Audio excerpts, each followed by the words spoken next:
Good morning. So for my plushie, I am going to make a carrot.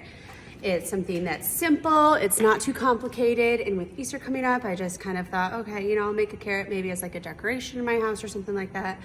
So you're gonna start with a piece of paper, and I want my carrot to be symmetrical, which means the same on both sides. So I'm gonna start with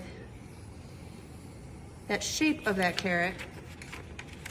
And then when I unfold it, it's gonna be that size. Now I actually kind of probably want mine to be a little bit bigger maybe, but that's why we're doing this on paper, so you can figure out, you know, the exact shape you want it to be. And if you don't like that shape, you can redraw it.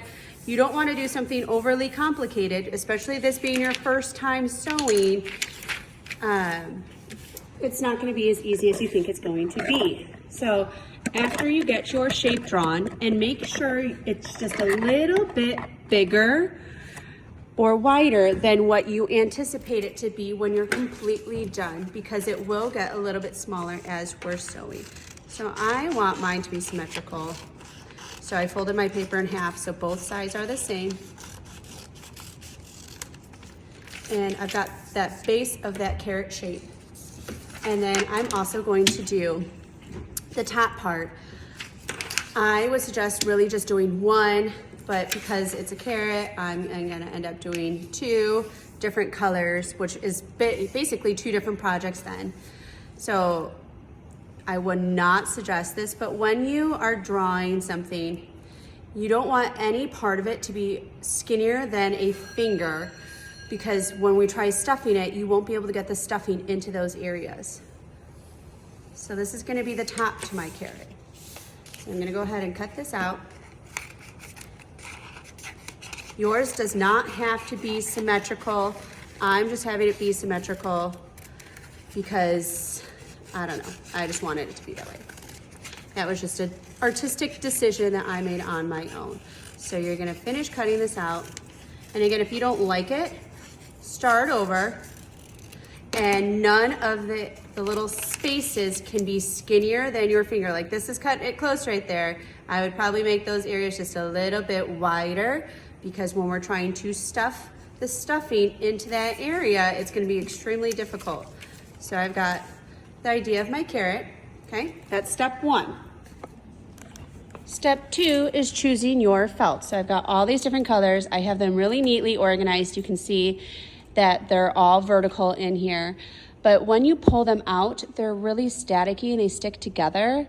So I want you to be really careful when you're pulling out your fabric that you're not just ripping it out and then all the other pieces of fabric rip out with it. You need to be really gentle.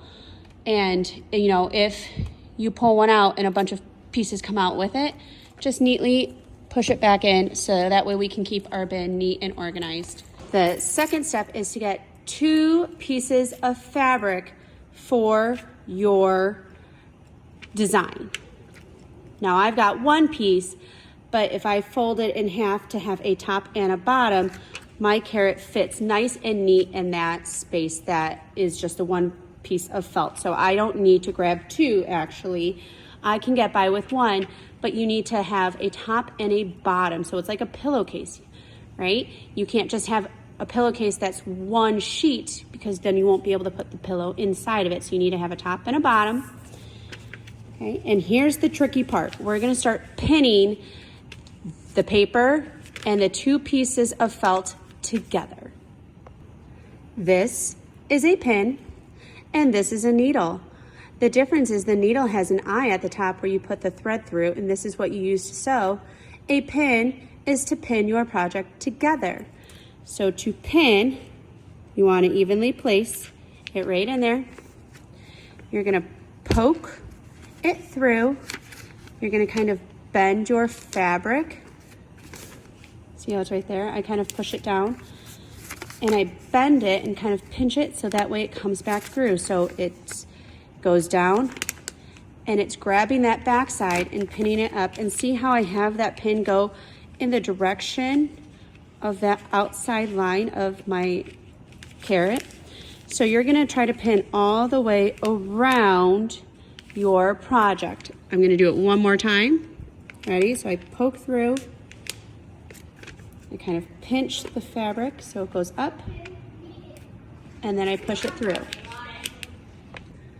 So if you see here, this needle is going off to the side, and I pinned it this way and not with the direction of the fabric.